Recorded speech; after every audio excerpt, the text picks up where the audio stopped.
যাই হোক, এই যুদ্ধ করে 70 লক্ষের মতো মানুষ, কতটা বললাম, 70 লক্ষ মানুষ বাংলাদেশের মুসলমানেরা ওই পাকিস্তানের সেনাদের দূর করতে, যে এখান থেকে তাড়িয়ে পাকিস্তানে পাঠিয়ে বাংলাদেশ জয়লাভ করতে, যে 70 লক্ষ মানুষ মারা গিয়েছিল।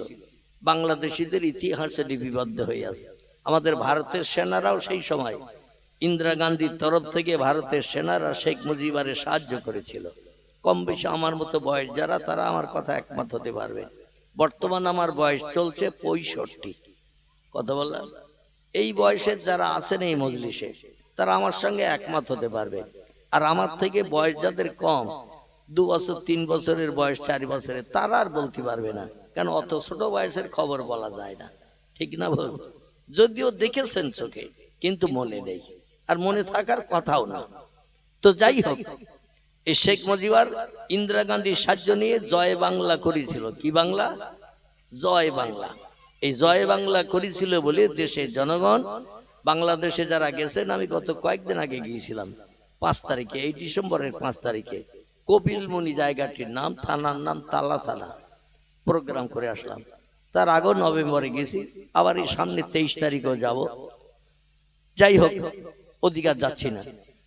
তো বাংলাদেশের যেখানে যেখানে মুসলমানদের প্রাণনাশ করেছিল খান সেনারা, সেখানে সেখানে শহীদি একটা মিনার করা রয়েছে, শহীদের স্মৃতি চিহ্ন করা রয়েছে মেন রোডের ধারে ধারে।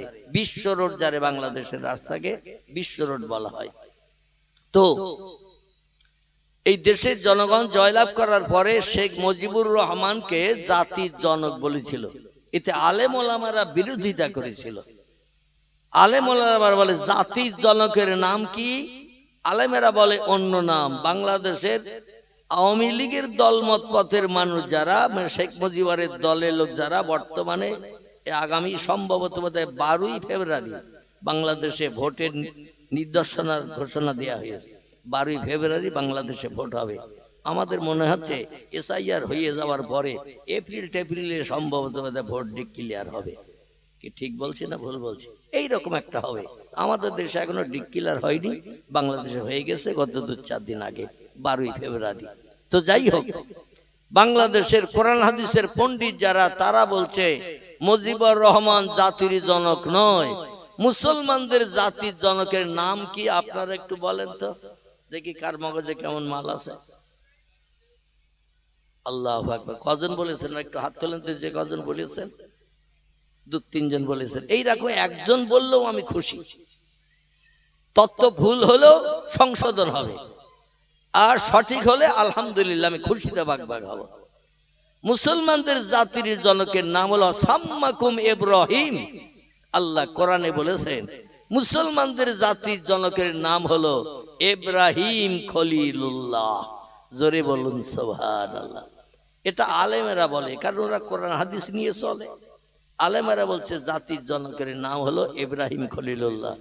আমরা বর্তমানে যে মাথায় টুপি দেই, ইব্রাহিম নবীর সুন্নত। এই যে মুখে দাড়ি রাখি, লম্বা দাড়ি, এটা ইব্রাহিম নবীর সুন্নত। হাঁটুর নিচে যে লম্বা জামা গায়ে দেই, ইব্রাহিম নবীর সুন্নত। আমরা জিল হজ মাসে যে কোরবানি করি, ইব্রাহিম নবীর সুন্নত। আমরা যে খাতনা করি, খাতনা মুসলমানই দেই, বাচ্চাদের দেই না 5-7 বছর বয়সে, এই যে খাতনা দেই, মুসলমানই করি, এটা হলো ইব্রাহিম নবীর সুন্নত। ইব্রাহিম নবীর সুন্নত আমাদের পয়গম্বর মেনে নিয়েছে, আর আমরা সেই সুন্নত মেনে এখনো চলি। জোরে বলুন সুবহানাল্লাহ।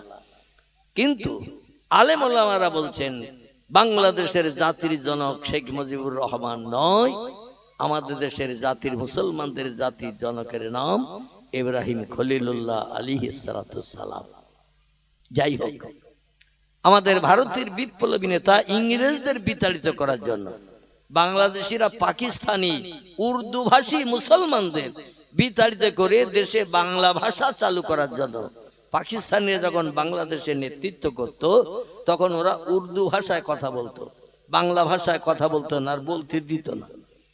তো এই বাংলা ভাষা বাংলাদেশে প্রচলিত করার জন্য পাকিস্তানদের সঙ্গে লড়াই করলো ইন্দিরা গান্ধীর সাহায্য নিয়ে। মুক্তি ফৌজ আমাদের দেশের সেনাদের বলা হতো। এই মুক্তি ভোজ নিয়ে লড়াই করে পাকিস্তানিদের ওদের দেশে পাঠিয়ে দিয়ে দেশ স্বাধীন করে বাংলা ভাষা প্রচলন করেছে। উর্দু ভাষায় আর এখন বাংলাদেশে কথা বলতে হয় না। আমাদের দেশে বিদেশি যারা হলো খ্রিস্টান, কি নাম বললাম, তারা ছিল মুসলমান উর্দু ভাষী, তাদেরই পার করে দিয়ে দেশ স্বাধীন করেছে। ওরা বাঙালি, বাংলা ভাষায় কথা বলে। আমাদের দেশের মানুষ এই দেশে রাজত্ব করতে এসেছিল 1757 সাল। কত বললাম? 1757 সাল। পলাশির যুদ্ধে ইংরেজরা যুদ্ধ করে জয়ী হয়েছিল নবাব সিরাজউদ্দৌলার বিরুদ্ধে। নবাব সিরাজউদ্দৌলার নেতা মন্ত্রী যারা ছিল, রায়দুল্লভ, ইয়ার লতিফ, এমন করে মোহনদাস থেকে শুরু করে মীর জাফর থেকে শুরু করে আর যারা ছিল, তারা সব ইংরেজদের সঙ্গে যোগ সাজস করলো। নবাব সিরাজউদ্দৌলার সঙ্গে বলল, আপনার হুকুম আমরা মান্যতা দেব, আপনার কথার বিরোধিতা করব না। সামনে স্বীকৃতি দিত, পিছনে ইংরেজদের সঙ্গে যোগ সাজস করলো। আর ইংরেজরা হলো বুদ্ধিমান, শুধু 1757 বুদ্ধিমান ছিল না, এখনো তাম বিশ্বে সব থেকে উচ্চ শিক্ষিত যারা, তারা হলো খ্রিস্টান। কি নাম বললাম? এই পৃথিবীতে এখনো এই একবিংশ শতাব্দীর যুগে সব থেকে উচ্চ শিক্ষিত যারা, তারা হলো, কি হলো, এই বাবা তোরা ওই পাশে যা, আর না চুপ করে বস, তোরা কথা বলিস না। এই পাশে খালি জায়গা আছে, ওই পাশে বস, আর যেখানে বসবি বস, তবে দুজন কথা বলবি না, জানো, চুপ করে বসবি। এখনো পর্যন্ত একবিংশ শতাব্দীর যুগে তাম বিশ্বকে মুঠার ভিতরে পুরে নিয়ে নেতৃত্ব দিচ্ছে সব দেশের রাষ্ট্রনেতা পর্যন্ত তাদের করায়ত্ত হয়ে রয়েছে, যা বলে সব শুনতে চায় বাধ্য হয়ে। কারণ অগ্নিঅস্ত্র, মারণাস্ত্র, নামি দামি যন্ত্রপাতি, মেশিন সব আমেরিকার বন্ধুদের হাতে। ওরা যদি কোনো দেশের সঙ্গে শত্রুতা করে, কিন্তু তাদের মরণ ছাড়ার উপায় থাকবে না। তো এখান থেকে বিগত 3-4 বছর আগে আল্লাহ পাক আমেরিকার সঙ্গে শত্রুতা করে পৃথিবীর কোনো দেশ জিততে পারবে না, এটা তাদের ধারণা ছিল। কিন্তু একটা মুসলিম ধর্মাবলম্বী, নাম হলো তার আফগানিস্তান। কি নাম বললাম? আফগানিস্তান। যাদের মাথায় শুধু টুপি থাকে না, মুখে শুধু দাড়ি থাকে না, হাঁটুর নিচে লম্বা জামা থাকে না, ওদের মাথায় টুপির উপরে আবার পরা থাকে পাগড়ি। কি পরা থাকে? পাগড়ি পরা থাকে। শিখ ধর্মাবলম্বী পাঞ্জাবিরা যেমন মাথায় পাগড়ি বাঁধে, আমাদের পয়গম্বর মুহাম্মদ রাসূলুল্লাহর ধর্মের সুন্নতের বিধান হলো 4টি। জোরে বলুন একটু সুবহান। ধর্মগুরু গুরু নানকের ধর্মের বিধান 4টি। একটি হলো মাথায় চুলের লম্বা বেনি রাখা। আজকেরও আমার পাশে সিটে এয়ার ইন্ডিয়া ফ্লাইটে যখন আসছি, আমার পাশে সিটে একজন শিখ বসা, সমস্ত মাথার চুল এতটুকু করে কাটা, আর পিছন দিকে একটা বিবনি গেতে গিরো দেয়া। মনে মনে ধারণা করলাম, গিরো যদি খোলে, ওই বেশ আঙুলের মতো মোটা এতটা চুল ও গিরো দেয়া রয়েছে, এই গিরো যদি খোলে অন্তত এতটা লম্বা হবে। টোটাল মাথার চুল এই 1 গেরোর মতো, আমার আঙুলের 1 গেরো, আর বাকি সব একই রকম মেকার। আরে পিছনের টিক্কির দিকে একটা আঙুল, আমার আঙুলটা যেমন সরু, এইরকম এর থেকেও সরু ছাড়া মোটা হবে না একটা চুলের বেনি গিরো দেয়া রয়েছে শর্ট করে। আবার দেখলাম আমার পাশেও তার সিট পড়েছে বাম সাইডে, আমি বসছিলাম জানলা সাইডে। যদি আমার টিকিটটাও দেখেন, তাও বাড়ি যেয়ে দেখতে পারবেন। ওই টিকিটে কিন্তু এফ রয়েছে, মানে ABC, এক ধারে লাইন DEF, মানে এক ধারে 3টে করে সিট, 6টা করে সিট এক লাইনে। 32টা সিট ছিল, 32টা, 6টা করে লাইনে। তাহলে মোট কত হয়? 632। কত? তাবারুক 632 বলতে পারতেছেন না? কত? 699 বলতেছ কেরা?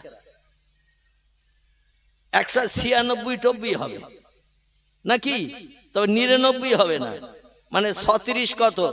36 180, আর 6 আর শতকোন 12, তাহলে 80 আর 12 কত হলো? 92। 192টা সিট।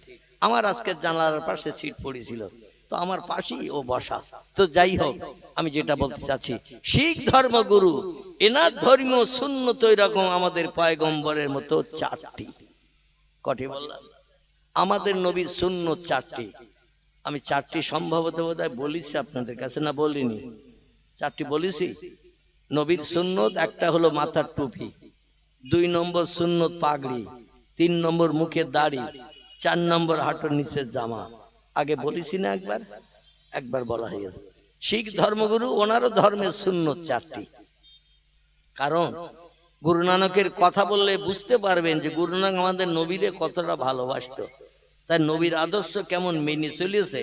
তা আমার নবীর সুন্নত 4টি, ও 4টি সুন্নত ওর উম্মতদের কাছে, ওর নেতৃত্ব পাওয়া লোকদের কাছেও বর্ণনা করে চলে গেছে। ওদের একটি সুন্নত হলো মাথায় লম্বা চুলের বেনি বিবনি রাখতে হবে। 2 নম্বরে সুন্নত হলো মাথায় পাগড়ি বাঁধতে হবে। 3 নম্বরে সুন্নত হলো মুখে দাড়ি রাখতে হবে। 4 নম্বরে সুন্নত হলো 2 হাতে মেয়েদের মতো 2টো চুড়ি পরতে হবে। ইংরেজিতে যারে বালা বলা হয়, বালা একটু মোটা চুড়ি, কাঁচের নয়, স্টিলের কিংবা তামার। ওরা একটা কে হ্যাঁ করতেছে, ওই মোটা চুড়ি, তামার চুড়ি ওরা পরিধান করে। তাহলে কটা সুন্নত হলো? গুরু নানকের সুন্নত কটা হলো? 4টে। এই শিখ ধর্মগুরু গুরু নানক বলছেন, সাধু সমাজকারক ব্রাহ্মণ গাজী পীর ও কুতুবগণ অশেষ উপকার করাইতে পারবেন যদি তারা ইসলামের নবীর প্রতি একটু ভক্তি ভরে দরুদ শরীফ পাঠান। একটু জোরে বলা যাবে না সুবহানাল্লাহ? আর একটু জোরে বলা যাবে না? আর একটা বার বলি, তত্ত্বটা তাহলে মগজে ঢুকবে। ভালো ঢুকিনি, একবার বলেছি তাই। গুরু নানক বলছেন, সাধু সমাজকারক ব্রাহ্মণ গাজী পীর ও কুতুবগণ অশেষ উপকার করাইতে পারবেন যদি তারা ইসলামের নবীর প্রতি একটু ভক্তি ভরে দরুদ শরীফ পাঠান। তাহলে দরুদ পড়লে লাভ না লস? গুরু নানক বলছেন, সময় সুযোগ যদি হাতে পাও, রামকৃষ্ণ পরমহংসদেবের নামের জপ জিকির করতে হবে না? এমন করে আচার্য কেশবচন্দ্রের নামের প্রশংসা করতে হবে না? মুজসির নামের এমন করে স্মরণ করতে হবে না? বুদ্ধদেবের নামের তসবিহ পড়তে হবে না? ইসলামের নবী মুহাম্মদ রাসূলুল্লাহর মহব্বতে সময় সুযোগ যদি একটু হাতে পাও, একটু মহব্বতের দরুদ শরীফ বেশি বেশি করে পড়ে নাও। আমরা সেই নবীর উম্মত, তাহলে আমরা বেশি পড়বো না শিখেরা বেশি পড়বে? তারা তাদের ধর্মীয় নেতা মানে, ধর্মীয় নেতা মানা কেমন একটা তত্ত্ব দেই। ভারতবর্ষের মোগল সাম্রাজ্যের বাদশা ছিলেন যিনি, নাম ছিল তার ঔরঙ্গজেব। কি নাম বললাম? ঔরঙ্গজেব। এখন দেখবেন একজনের নামে বিভিন্ন বিতর্ক শুরু হয়েছে মোবাইল মেশিনে। যদি আমি মোবাইল মেশিন খুব বেশি দেখি না, তবে খুব প্রয়োজনীয় তথ্য যখন কেউ দেয়, বিশেষ আমার একজন সঙ্গে থাকে হাবিব বলে ছেলেটা, ওর কাছে বড় মোবাইল থাকে, যখন খুব নামি দামি তথ্য আমারে বলে, আমি একটু দেখা, না দেখে তো বলতে পারবো না। তথ্য নিয়ে আমি একটু রিসার্চ করি, গবেষণা করি। একটা লোকের নামে আমরা এতদিন জানতাম লোকটা সুনামীয় লোক, ভালো লোক হিসাবে আমরা তারে জানতাম, কিন্তু বর্তমানে একটা মসজিদ তৈরি হয়েছে মুর্শিদাবাদের বেলডাঙ্গায়, আর যে মসজিদটি তৈরি হয়েছে তার নামে, লোকটার নাম কি হয়নি? হ্যাঁ, বাবর। যার নামে মসজিদ হয়েছে তার নাম ছিল বাবর। 1528 সাল, কি নাম বললাম? 1528 সালে উজবেকিস্তান বলে একটি দেশ ছিল, ইরাকের দেশের একটি জায়গা, সেইখান থেকে কিছু সৈন্য 12,000, মতান্তরে 15,000 সৈন্য পানিপথে পাঠিয়ে দিয়েছিলেন ভারতবর্ষের রাজ সিংহাসন দখলের জন্য। সে যুগে শুধু মুসলমানরা দখল করত না, হিন্দুরাও দেশ দখল করত, জৈনরাও করত, শিখেরা করত, ইহুদিরা করত, খ্রিস্টানিরা করত। আর খ্রিস্টানরা যে আমাদের দেশ 300 বছর দখল করে রেখেছে, আমরা তো তার বাস্তব প্রমাণ। ঠিক বললাম না ভুল বললাম? ইংরেজরাও সে যুগে দেশ দখল করত, কারণ ব্রিটেন থেকে এই দেশে এসেছিল দখল করার উদ্দেশ্য নিয়ে। তবে দেশের জনগণকে ফেভারিটি করার জন্য বলছে আমরা একটু ব্যবসা করব তোমাদের দেশে। ইংরেজদের মগজে জ্ঞান খুব বেশি, আগে বলেছি না বলিনি? তাম পৃথিবীকে এখন দাবিয়ে রেখেছে যারা, তারা হলো ইংরেজি শিক্ষিত ব্যক্তি। ওদের ভিতরে 100-র ভিতরে 100 জন শিক্ষিত, 1000-এর ভিতরে 1000 জন শিক্ষিত, 1 লক্ষের ভিতরে 1 লক্ষ জন শিক্ষিত। একটা মূর্খ ওদের দেশে পাওয়া যায় না। আর আমাদের দেশে শিক্ষিত খুঁজতে গেলে শতকরা 90 জন মূর্খ, 10 জন শিক্ষিত। ঠিক বললাম না ভুল বললাম? 2-1 জন কম বেশি হবে। শতকরা 10 জন শিক্ষিত, 90 মূর্খ। আর মূর্খরা ফতোয়া দেয় বেশি। ঠিক বললাম না ভুল বললাম?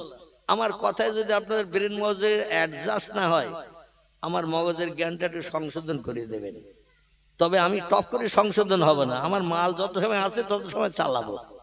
তারপরে যখন আর চালাতে পারবো না, তখন আপনার কথা মেনে নেব। বোঝা গেল? ঝোঁক করে বলেন হুজুর এটা ঠিক না, আমি তখনই মেনে নেব না। আমার মগজের মালগুলো আগে ঝাড়বো, ঝেড়িয়ে যদি আপনি কেটে দেন, তখন আমার বাধ্য হয়ে মেনে নিতে হবে। আমি তখন মেনে নেব, এটা ওয়াদা করছি। আমার ভাইরা, 1528 সাল 12 মতান্তরে 15,000 সেনা পাঠিয়েছিলেন ভারতবর্ষের রাজ সিংহাসন দখলের জন্য। দেশটির নাম ছিল উজবেকিস্তান। কি নাম বললাম? উজবেকিস্তান বলে এখনো দেশ আছে, আগে ছিল, এখনো আছে। এই দেশে ফরগানা নামে একটা গ্রাম ছিল। গ্রাম কি নাম বললাম? যেমন বসিরহাট থানা খিদিরপুর গ্রাম, বসিরহাট থানা কঠুর গ্রাম, বসিরহাট থানা লক্ষণকাঠি গ্রাম। ওই রকম উজবেকিস্তান শহরের পার্শ্ববর্তী একটি গ্রাম, গ্রামটির নাম হলো ফরগানা। যদি বলেন হুজুর কোন বই থেকে তথ্য দিচ্ছেন, বইটার নাম একটু বলি। বইটির নাম হলো দা ওল্ড ইন্ডিয়ান হিস্ট্রি। লেখকের নাম ডক্টর পি হিউট। কি নাম বললাম? লেখকের নাম হলো ডক্টর পি হিউট, বিখ্যাত একজন ইংরেজ সাহিত্যিক, যিনি অনেকগুলো বই লিপিবদ্ধ করেছেন। যারা অনেক বই লেখে এদের সাহিত্যিক বলা হয়। আর যারা কবিতা লেখে তাদের কি বলা হয়? কবিতা লেখে যারা, কবি বলা হয়। আর যারা পুস্তক লিপিবদ্ধ করে এদের সাহিত্যিক বলা হয়। তো যাই হোক, এই সাহিত্যিক ছিলেন যেমন আমাদের ভারতবর্ষের সুনামী সাহিত্যিক বঙ্কিমচন্দ্র চট্টোপাধ্যায়। নাম শুনেছেন তো? বঙ্কিমচন্দ্র। ইনি আনন্দমঠ বলে একটা বই লিখে ভারতবর্ষের হিন্দু ভাইদের কলিজার টুকরা নয়নের মণি হিসাবে খেতাব পেয়েছে।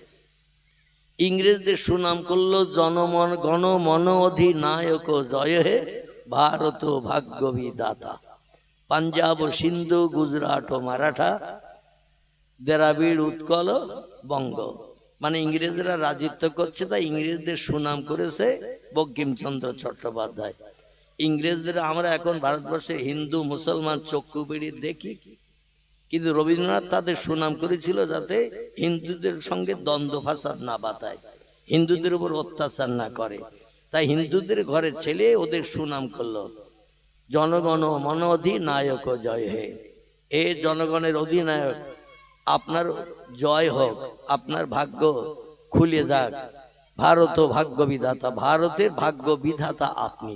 যাই হোক, আমি ওদিকে খুব বেশি লম্বা করলে আমি আসল বক্তব্যে যেতে পারবো না, মাঝখানে আবার সেট পড়িয়ে যাবে, মানে বক্তা এসে যাবে। 9টায় আমার টাইম শেষ।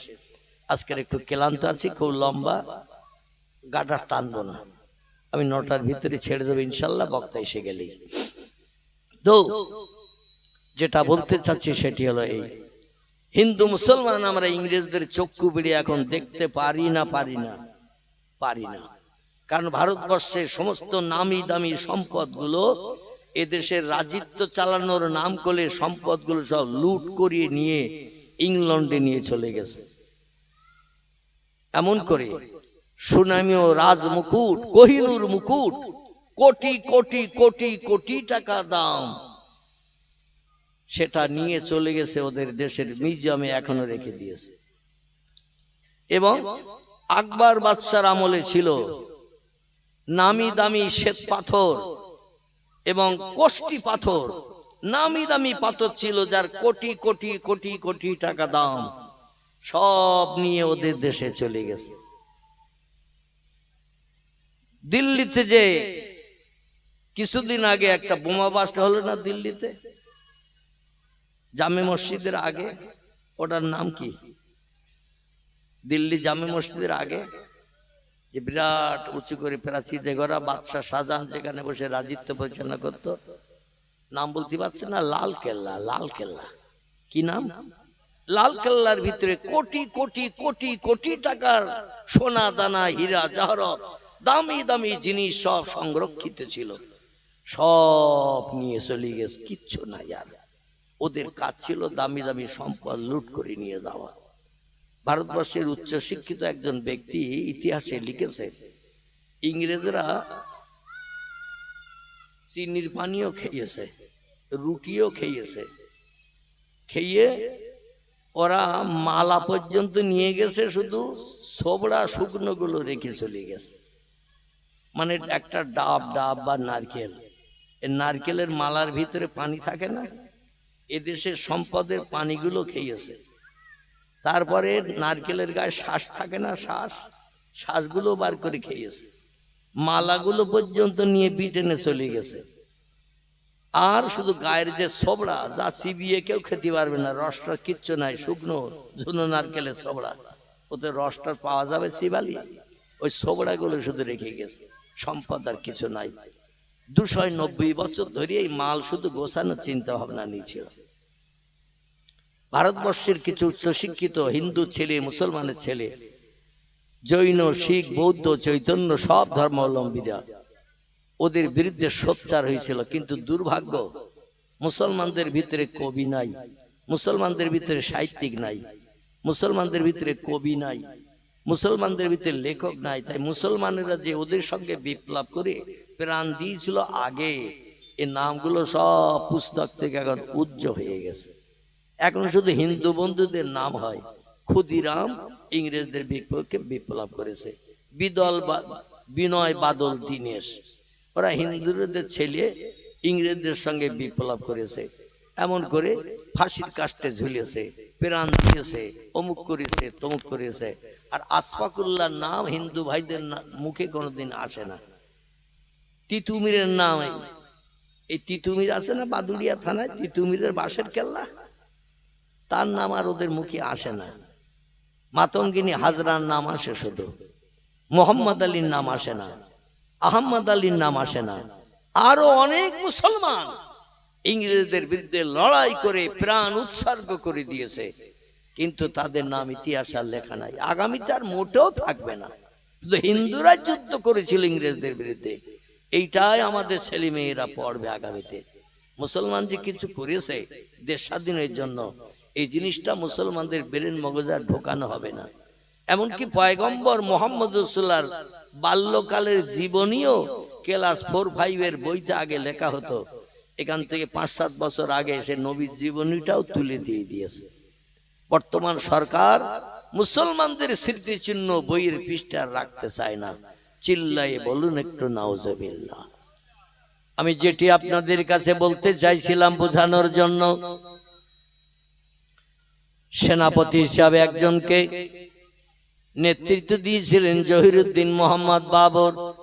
আমরা কম বেশি জানি লোকটা আল্লাহওয়ালা, আল্লাহ প্রেমিক, কারণ তার জীবনে একটা ছোট্ট ঘটনা আপনাদের কাছে উদ্ধৃতি দেব।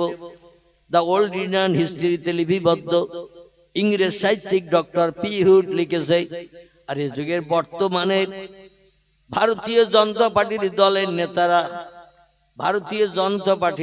নেতারা ইংরেজিতে যাদের বিজেপি বলা হয়, এরা বর্তমানে বাবরের নামে যে কুৎসা মোবাইলে রটাচ্ছে, কানে আঙুল দিতে হয়, চোখ বন্ধ করতে হয়।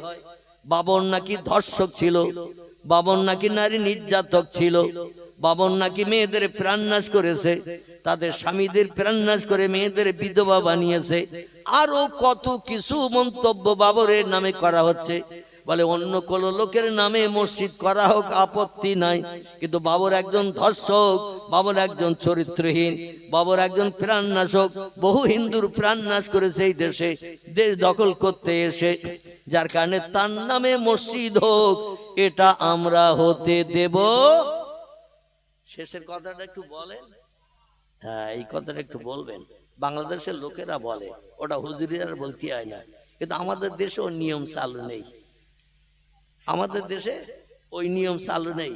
বাংলাদেশে হুজুর যেই বলবে হবে, শ্রোতারা উচ্চ রবে বলবে না, এটা করা যাবে। হুজুরের থেকে শ্রোতাদের কণ্ঠের আওয়াজ হবে জোরে না। আবার এ কাজটা করা ভালো, শ্রোতারা বলবে হ্যাঁ। আর আমাদের সব এতেকাব 6 মাসও ভাঙে না। কমার বললাম 6 মাসও এতেকাব ভাঙে না। জলসায় আসি সব নতুন বউ হইয়ে। কি বউ? এই নতুন বউ যে বাপের বাড়িতে প্রথম দিন আসে, লোকজন দেখতে আসলে ও কি পটপট করে কথা বলে বলে, ও বলে 2-4 দিন যাক, সেগুলো একটু মাটির তলায় চালাই, তারপর যখন টানবা উবড়িতে পারবে না, তখন বুঝবা আমি চুপ করে থাকা বান্দা কিনা, চুপ করে থাকা বান্দি কিনা। আমি 2-4 দিন একটু ধৈর্য ধরিয়ে গালে পানি রেখে দিছি, পানি। এখন কথা বলতে গেলে পানি বেরিয়ে যাবে, তোর দিন নষ্ট হবে। নতুন বিয়ে হয়েছে তো, তাই গালে পানি নিয়ে এখন তোমাদের কথাগুলো হজম করতেছে। আমাদের দেশের শ্রোতাদের এই রকম ভাব। বাংলাদেশে ওয়াজ করতে গেলে সত্যি আমাদের খুব ভালো লাগে, কলিজা ঠান্ডা হয়। 2 ঘন্টা জায়গায় 2.5 ঘন্টা বলতে কোনো কষ্ট হয় না, কারণ ওরা কথা বার করে নেয়। আর আমাদের দেশে বলে কখন ছাড়বে, তা আবারও ঠান্ডা হয়ে যাচ্ছে। কখন ছাড়বে, তাবারুক ঠান্ডা হয়ে যাচ্ছে, টেস্ট পাওয়া যাবে না। আর এই শীতের রাতে বসে থাকা সম্ভব না, উশি বসি করে। আল্লাহু আকবার। তবে গাজীতলার মাঠের লোক এখনো নড়াচড়া করিনি, দেখতেছি সব চুপ করে বসে আছে। শেষ পর্যন্ত যেন আল্লাহ থাকা তৌফিক দান করে। সকলে বলুন আমিন, একটু জোরে বলুন আমিন। লেখকের নাম ডক্টর পি হুড, যার কথা বলছিলাম। তিনি বলছেন আমি যেটা জানি সেটা বিবদ্ধ করছি, বাস্তবে দেখেছি তাই। বাবর একজন সেনাপতি পাঠিয়ে দিলেন, কিন্তু সৈন্য দিয়ে নিজে আসে নাই। আর বাবরের নামে যত বদনাম কুনাম, বর্তমান ভারতবর্ষের তৃণমূল সরকারের বিরোধী দলনেতা যিনি, নাম আর তার বলবো না, কারণ আমি এসব রাজনীতির বক্তব্য পছন্দ করি না। তো আজকের একটুখানি মনে এলো, তাই 2-4টে কথা, বেশি দেব না। বর্তমান সরকারের বিরোধী দলনেতা যিনি, বাবরের নামে এত উল্টো পাল্টা মন্তব্য বক্তব্য রেখেছে, যার কারণে বলতে চাইছে ওই নামে কেন মসজিদ হবে, ওই নামে মসজিদ করতে আমরা দেব না। আগামীতে যদি সরকার ওদের হাতে যায়, আমার ধারণা জেসিবি গাড়ি দিয়ে ভাঙার দরকার হলো ভেঙে দেবে ভাই। কারণ ওদের হাতে এখন সরকারি নেতৃত্ব নাই। যদি অ্যাডভান্স বলে ফেলছি আমি কথাটা, ওদের হাতে এখন সরকার নাই, যার কারণে এখন ঠুটো জগন্নাথ সেজে রয়েছে। কিন্তু যেই সরকার ওদের হাতে যাবে, আমার ধারণার কথা বলছি, যে হুমকি ধামকি দিচ্ছে, যে মন্তব্য করছে, প্রয়োজন হলে জেসিবি গাড়ি নিয়ে যাবে আর জয় শ্রীরামের ধ্বনি দিতে দিতে মুর্শিদাবাদের বেলডাঙ্গা উজাড় করে জমিন হয়তো রক্তে লাল করে দেবে। জোরে বলুন একটু নাউজুবিল্লাহ। উভয় দল যদি শক্তপোক্ত হয়, উভয় দল যদি শক্তপোক্ত হয়, তা সেখানে রক্তের বন্যা বইবে না, বইবে না। মুর্শিদাবাদ জেলার মুসলমানদের শতকরা 75%, 70%। মুর্শিদাবাদ জেলায় মুসলমানদের সংখ্যা শতকরা 70 মতান্তরে 75%। অন্য ধর্মাবলম্বীদের পার্সেন্ট হলো শতকরা 25 থেকে 30। যারা 3 ভাগের 1 ভাগ মুসলমান, 3 ভাগ এরা কি ওই মসজিদ ভাঙতে গেলে ওরা কি জোরে রোগীর মতো শুয়ে থাকবে নাকি? এই জন্য আমি কথাটা বললাম, বেয়াদবি নেবেন না। এ কথা আবার কত দূর যাবে তাও জানি না, আমি এতদিন পর্যন্ত কথা বলি নাই। তবে যদি তাদের হাতে সরকারি ক্ষমতা যায়, এই বাবরের নামের মসজিদ তারা রাখতে চাইবে না, কারণ অন্য নামে মসজিদ হোক আপত্তি নাই। আর ওই নামে মসজিদ হয়েছে বলে লক্ষ লক্ষ কোটি কোটি টাকা মুসলমানেরা আনন্দ করে দান করছে। ওদের গায়ে গাত্রদাহ জ্বলছে, জ্বালা চলছে, ঘুম হচ্ছে না, কারণ মুসলমানের এত টাকা কেন ওই নামে দান করছে? ও বিরোধী দল নেতা, তুমি কি জানো না বাবর আসলে মিথ্যুক ছিল না, বাবর ধর্ষক ছিল না, বাবর প্রাণনাশক ছিল না। তিনি আসেননি যুদ্ধ করতে, যুদ্ধ করতে ছিল তার প্রধান সেনাপতি, নাম ছিল তার মীর মোহাম্মদ বাকি। কি নাম বললাম? মীর মোহাম্মদ বাকি তার নাম। এই লোকটি শুধু 5 ওয়াক্ত নামাজি ছিল না, এ রাতের বেলা ঘুম কামাই করে বিবি বাচ্চা দুর্ভিক্ষের স্থানে ফেলে রেখে এসেছিল। বিবি বাচ্চা সঙ্গে আনে নাই, বিবির পাশে রাতের বেলা ঘুমায়নি, বিছান সজ্জায় শয়ন করে গোবর সাবের মতো নাক দিয়ে ফসফস করে আওয়াজ তুলিনি। এ রাতের বেলা তাহাজ্জুদের নামাজ পড়তো আর বলতো, আল্লাহ অল্প কিছু সেনা এনেছি উজবেকিস্তানের ফরগানা থেকে, আর আমরা এসেছি পানিপথে নৌকা যোগে, লঞ্চ যোগে, আর যে দেশের রাজ সিংহাসন দখল করতে এসেছি সে দেশের জনগণ সব ড্যাঙায় বাস করে জমিনে, আর আমরা এসেছি সব পানিপথে। পানিপথে ড্যাঙায় যারা থাকে আর পানিতে যারা থাকে শক্তি পায় বেশি কারা? ড্যাঙায় যারা থাকে এরা তো শক্তি পায় বেশি, যখন তখন যে কোনো দিকে যে আক্রমণ করতে পারবে না, পারবে না। আর পানিতে যারা থাকে ওই পানি ছাড়া তো অন্য দিকে ওরা যেতে পারবে না। আর সাগর তো এইরকম পুকুরের মতো চতুর্দিকে করা নাই, সাগর একটা এদিক ওদিকে লম্বা, এদিক ওদিকে লম্বা। ঠিক বললাম না ভুল বললাম? সাগর লম্বা হয় পূর্ব পশ্চিমে, নইলে উত্তর দক্ষিণে, এই রকম লম্বা হয়ে থাকে, পুকুরের মতো এরকম গোলাকার নয়, যার কারণে যে কোনো দিকে যে যুদ্ধ করার সুযোগ নাই। আল্লাহর কাছে হাত তুলে রাতের গভীরে 6 রাকাত তাহাজ্জুদের নামাজ আদায় করে তিনি আল্লাহরে ডেকে বলতেন, আল্লাহ আমরা ইমানদার মুমিন মুসলমান সংখ্যায় নগণ্য, তবে বদরের যুদ্ধে মুসলমানদের সৈন্য ছিল 313, ওহদের যুদ্ধে মুসলমানদের সৈন্য ছিল 1000, মুতার যুদ্ধে মুসলমানদের সৈন্য ছিল 6000, এমন করে আরো আরো যুদ্ধ যেগুলো ছিল, তবুকের যুদ্ধ ছিল, মুসলমানদের সৈন্য ছিল 8000। কিন্তু মুসলমানরা যুদ্ধ করে লক্ষ লক্ষ সেনাদের সঙ্গে মোকাবেলা করে 23টা যুদ্ধে একটা না জয়ী হয়েছে। জোরে বলুন একটু সুবহানাল্লাহ, নারায়ে তাকবীর। ইতিহাসে আছে না নাই মুসলমানদের যুদ্ধের কথা? ইতিহাসে আছে না নাই? আমি বলবো ওদের একটু মুসলমানদের হাদিস শরীফ আলগা করে পড়ো। মুসলমানেরা ওই জনগণ বেশি নিয়ে যুদ্ধ করতে যায় না, ওদের অন্তরে একটা যন্ত্র মেশিন আছে, এর নাম কি বলেন তো? না হয়নি। অন্তরে একটা মেশিন আছে, যন্ত্র আছে, এই মেশিনটার নাম হলো ঈমান মেশিন। কি মেশিন? ঈমান। ঈমান ঈমান শব্দটি হলো আরবি ভাষা, এর বাংলা অর্থ হলো না দেখে খোদা বিশ্বাস করা। কি বিশ্বাস করা? না দেখে প্রভুকে বিশ্বাস করা। আল্লাহর শক্তি সব শক্তির থেকে বেশি না কম? একমত সবাই? আল্লাহ বলছেন ইন্নাল্লাহ আলা কুল্লি শাইইন কাদির, সব শক্তির ঊর্ধ্বে হলাম আমি। আমার মতো ক্ষমতা অতীতে কারো ছিল না, বর্তমানে কারো নাই, ভবিষ্যতেও কারো হবে না। না না, আমার উপরে যদি বিশ্বাস পাকাপাকি করে নিতে পারো, সোনা গালিয়ে দেখবেন যখন পাকা করে 24 ক্যারেট হয়। কত ক্যারেট বললাম? 24 ক্যারেট হয়। আবার 24 ক্যারেট সোনা নিয়ে যখন গহনা করে, ও 22 ক্যারেট 21 ক্যারেট গহনা বানায়।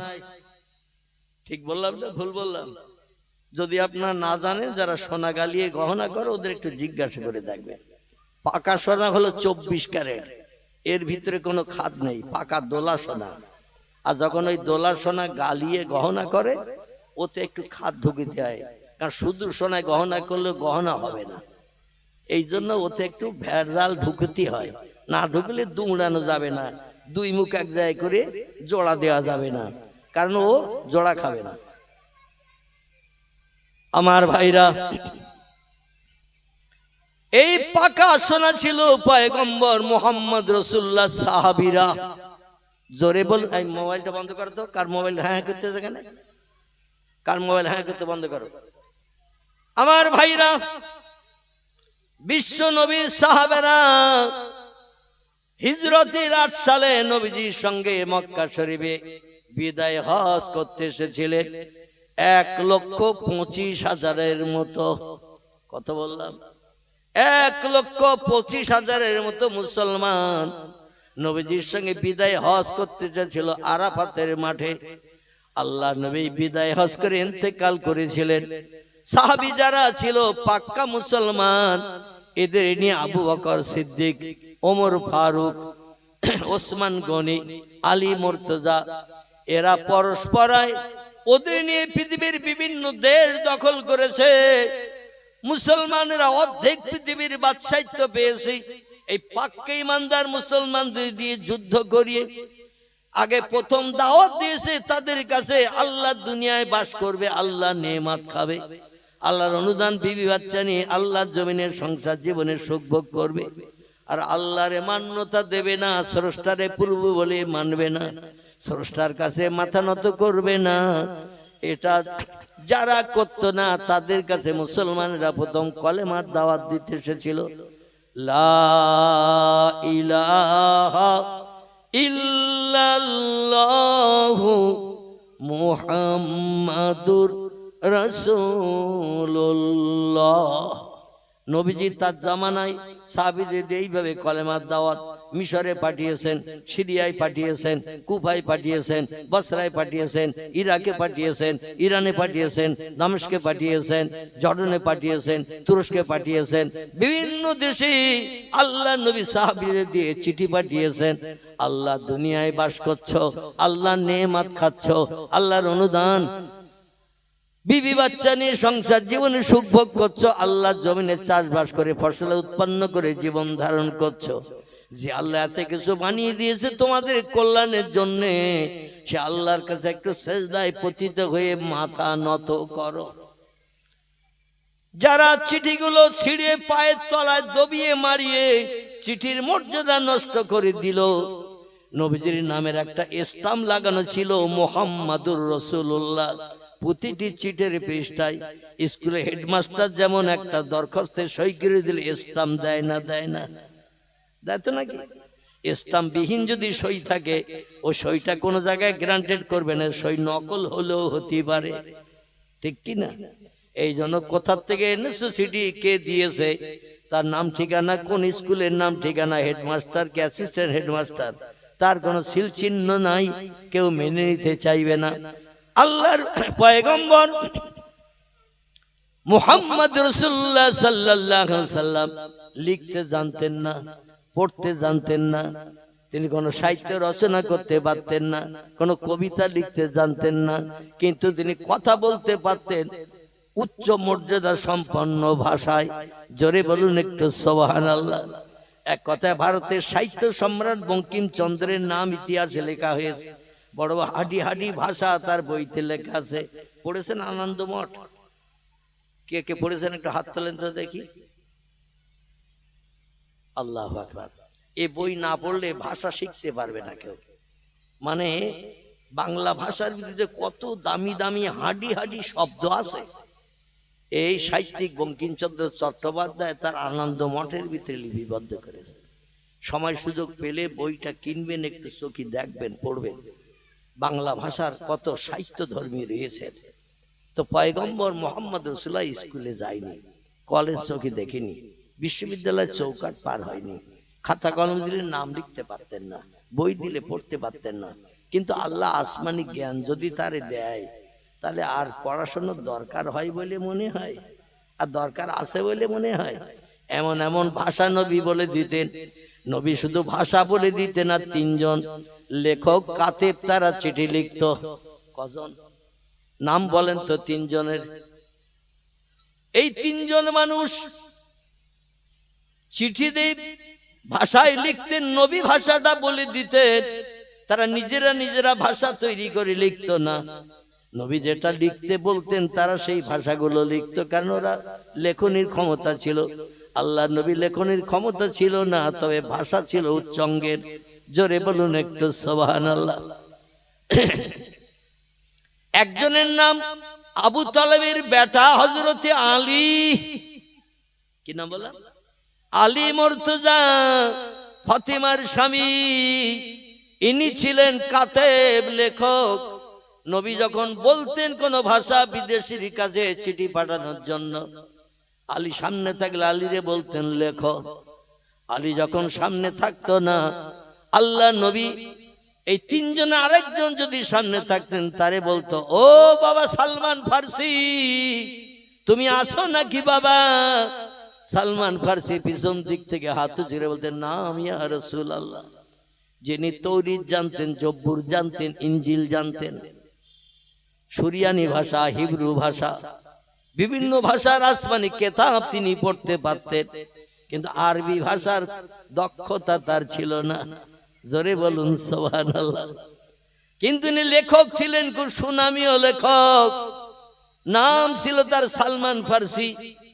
ইনি ধর্মাবলম্বী, কলেমা পড়ার আগে ছিল অগ্নি উপাসক।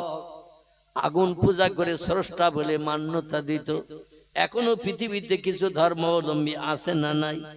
আগুন সামনে নিয়ে পূজা করে বলে, আগুন তুমি হলে স্রষ্টা, আর তুমি সব পুড়িয়ে ধ্বংস করে দিতে পারো, তোমার মতো ক্ষমতা আর কারো নাই নাই নাই। তাই তুমি সব ক্ষমতার ঊর্ধ্বে, তাই তোমার স্রষ্টা বলে মান্যতা দেই।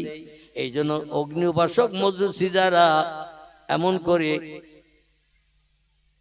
এই আগুন পূজারী যারা, এরা আগুনে পড়ে না, মরণের পর কবরও দাফন হয় না। এরা মারা গেলে মাজায় দড়ি বেঁধে বাসে করে দুই মাথায় নিয়ে কাঁধে করে নিয়ে ফাঁকা মাঠে ফেলে দেয় অগ্নি উপাসকরা। এরা কবরেও যায় না, শ্মশানেও পড়ে না। তাই এদের মাঠের মাঝখানে ফেলে রেখে আসে।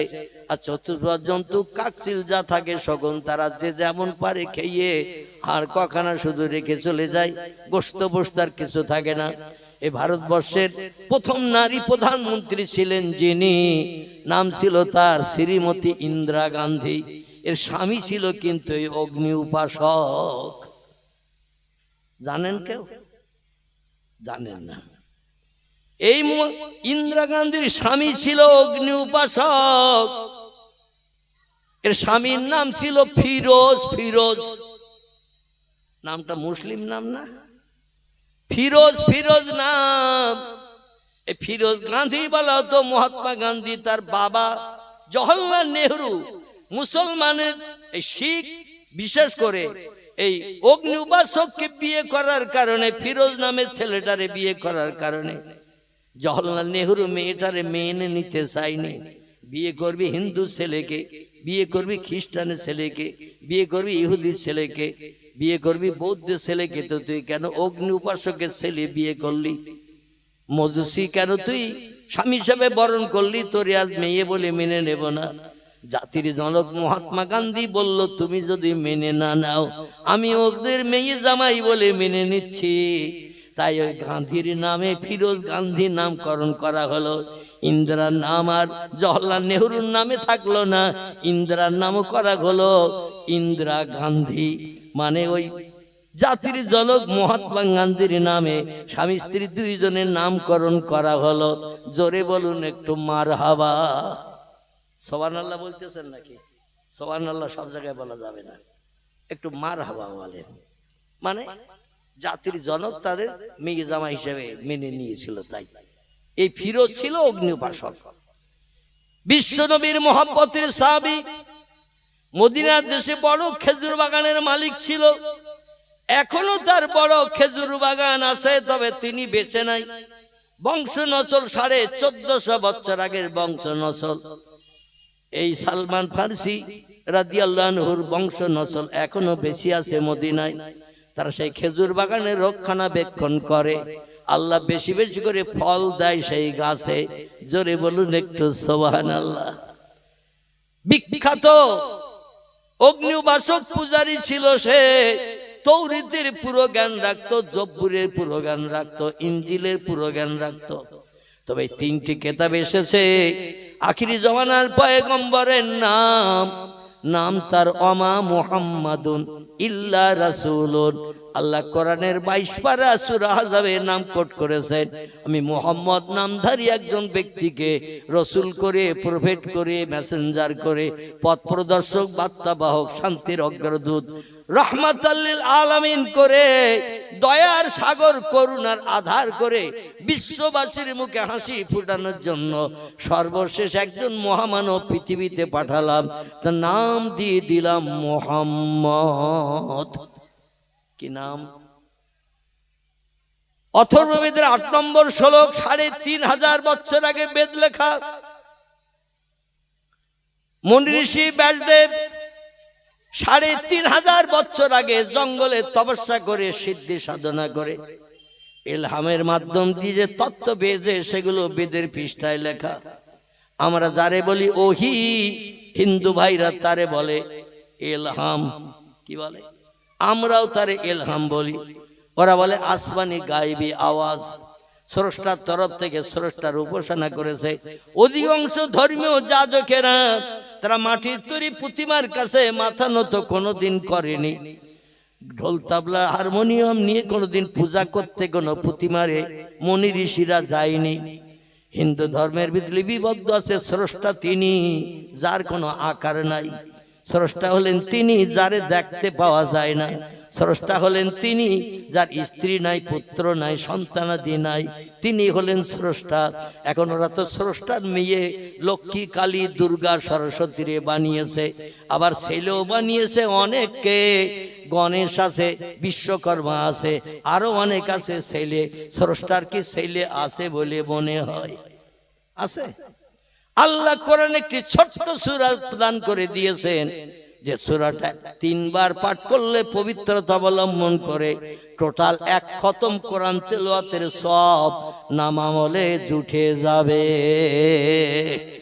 নারায়ে তাকবীর। এই সূরাটা 3 বার পড়তে খুব বেশি সময় লাগলে 4 মিনিট। ক মিনিট বললাম? 4 মিনিট সময় লাগবে এই সূরাটা 3 বার পড়তে। বিসমিল্লাহির রহমানির রহিম। কুল হুয়াল্লাহু আহাদ আল্লাহুস সামাদ লাম ইয়ালিদ ওয়া লাম ইউলাদ ওয়া লাম ইয়াকুল লাহু কুফুয়ান আহাদ।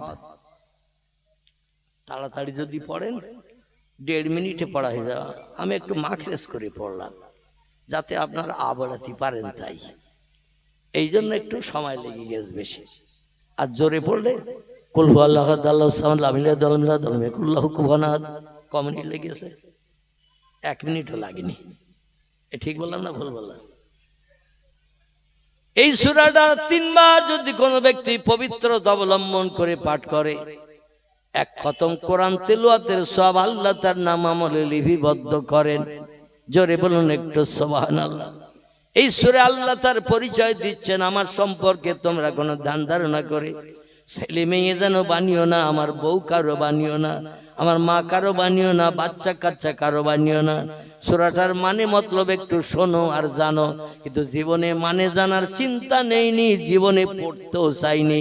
শুধু ছোট সূরা পড়লে 1 রাকাত নামাজ হয়। তাই কুল হুয়াল্লাহু আল্লাহুস সামাদ লাম ইয়ালিদ ওয়া লাম ইউলাদ ওয়া লাম ইয়াকুল লাহু কুফুয়ান আহাদ। আল্লাহু আকবার। সুবহানা রাব্বিল আযীম, সুবহানা রাব্বিল আযীম, সুবহানা রাব্বিল আযীম, সামি আল্লাহু লিমান হামিদা, আল্লাহু আকবার, সুবহানা রাব্বিল আলা, সুবহানা রাব্বিল আলা, সুবহানা রাব্বিল আলা, আল্লাহু আকবার। আচ্ছা, আয়াতের মানে কি জীবনে জানার চেষ্টা করেছি? কোন ব্যক্তি যদি মানে মতলব জেনে পড়ে, সব কি ওইরকম হবে না একটু বেশি হবে? 10 গুণ থেকে 70, 70 থেকে 700 গুণের সব আল্লাহ মানে জেলে পড়লে আপনার নাম আমলের থলিতে শ্রীবৃদ্ধি করে লিপিবদ্ধ করে দেবে। নারায়ে তাকবীর। আল্লাহ বলেন কুল, আরবিতে ছোট কাপ দিয়ে কুল মানে হলো খাও। কুল মানে কি? ছোট কাপ দিয়ে কুল, কাপ দুটো, একটা ছোট কাপ আর একটা ছোটর উপরে কি বড়। একটা কাপ হলো ছোট, যার নোক্তা টোক্তা কিছু নাই, আর একটা কাপ হলো বড় কাপ, এর মাথায় দুটো নোক্তা আছে না একটা। পরে মোটা হাত দেননি, তার নোক্তা কটা বলবেন কি করে? ঠিক বলা বলবো। যদি বলেন একটা, তাহলে কাপ হবে না, ফে হবে। কি হবে? কাপ আর ফে, অক্ষর দুটি একই রকম মেকার দেখতে, কিন্তু ফের মাথায় নোক্তা কটা? একটা। আর বড় কাপের মাথায় নোক্তা দুটা। কাপ দিয়ে কালবুন মানে হলো কুকুর, ছোট কাপ দিয়ে কালবুন মানে হলো কুকুর, বড় কাপ দিয়ে কলবুন মানে হলো আত্মা, প্রাণ। এই জন্য বড় কাপের উচ্চারণ আলাদা, ছোট কাপের উচ্চারণ আলাদা। পড়তে গেলে পড়তে হবে কুল, আর ছোট কাপ দিয়ে কুল। কুল পড়লে ওটা হবে খাও। কুলু ওয়াশরাবু, আল্লাহ কোরআনে সূরা বাকারা বলেছেন কুলু তোমরা খাও, ওয়াশরাবু তোমরা পান করো।